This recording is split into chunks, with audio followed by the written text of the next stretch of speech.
Alrighty, welcome to another episode of Eship. Every ship has its place. In today's episode we'll be covering the Freelancer MAX, a ship notoriously known for its high carrying cargo capacity, which is similar to the Taurus. Both orcs and players alike can make great use of the Freelancer MAX, and it's not clearly just for cargo. With a space of that size, it is pretty much similar to the garage of the modern day world. Not to mention bolstering a decent amount of firepower with 4 size 3 guns mounted to the pilot, and also usable as turrets, and a rear mounted turret that sits in the back, with a few missiles here and there too. So while many can say you can use this ship just for cargo missions, you can definitely use it for a lot more. For one, you can use the extra space to store several different types of vehicles, not limited to the Ursa Rover, the Cyclones, a Dragonfly, or whatever else you can fit in there. As the old saying goes with Star Citizen, if it sits, it fits. Now while I normally separate the categories of orgs and players in terms of what a ship is capable of, and how useful it is for each purpose, when it comes to the Freelancer MAX, that line is somewhat blurred. And that is because of the fact that the MAX is essentially a Pandora's box, not for space operation, but for groundwork. You can store just about anything you need for groundwork, be it meds, ammunition, weapons, armor, vehicles, all short of course of a Nova tank. Which, let's be honest, if you're bringing in a Nova tank, you're probably gonna need more than a Freelancer MAX. That aside, however, why do I say Pandora's box? Well, you're not exactly gonna know what's gonna pop out of there. Is it gonna be a Dragonfly? Is it gonna be a Rover? Is it gonna be a Cyclone? Is it gonna be 30 guys holding rail guns wearing nothing but a hospital gown?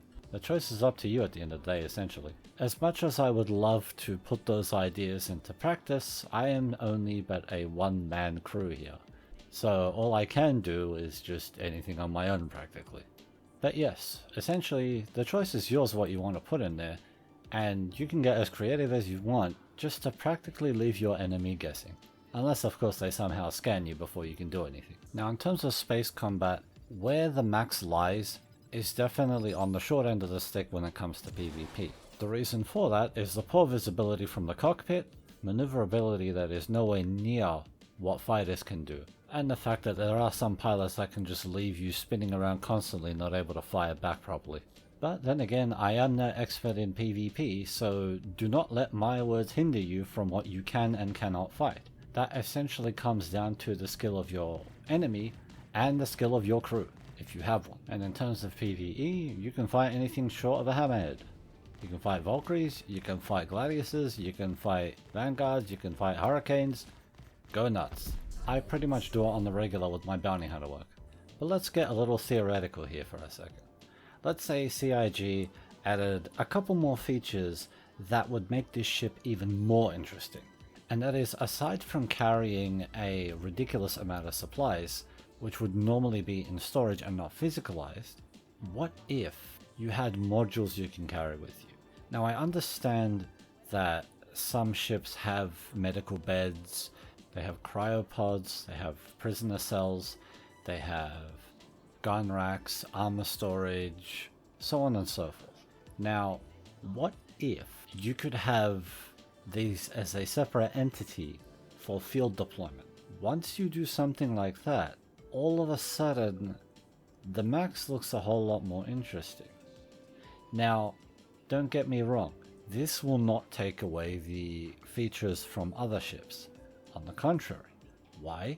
Because with the other ships, when you buy them, they already have those things pre-installed. There's no extra cost, there's no extra fee, there's no extra effort. It's just there, ready to go. But when you do this kind of thing with the MAX, you will have to go to locations to buy them, and then store them, and you know what? For balance, maybe even power them. Maybe these things can run on fuel cells, specifically designed so that they can be left out in the open. That way you could set up like a makeshift tent or small structure, store them in there, and have them operate without a primary source of power. So while you have the option to mix and match as you please, at the same time you still have that extra cost and requirement to power them, which still makes the ships that come with these components pre-installed more viable for long-term use. And this doesn't just apply to the Max, but to also any other ships with a high cargo capacity. The Max will serve as an opportunity for those who are incapable of owning larger ships to be able to do this kind of thing. And even without it, the Max still is pretty much a Swiss Army knife when it comes to groundwork. It's pretty much the reason why I own it. I understand I'm a bounty hunter and that I need something really good for space combat, but at the same time, I'm still going to have ground targets. And the Max has proven time and time again for me on many occasions where I either need a large amount of space to store a whole amount of bodies that I just murdered on the 890 jump mission, for example, or if I want to bring in a smaller vehicle just in case I can't land too close to the target zone, which I will put an example of right now. Where did my cutlass go? Where's my ship?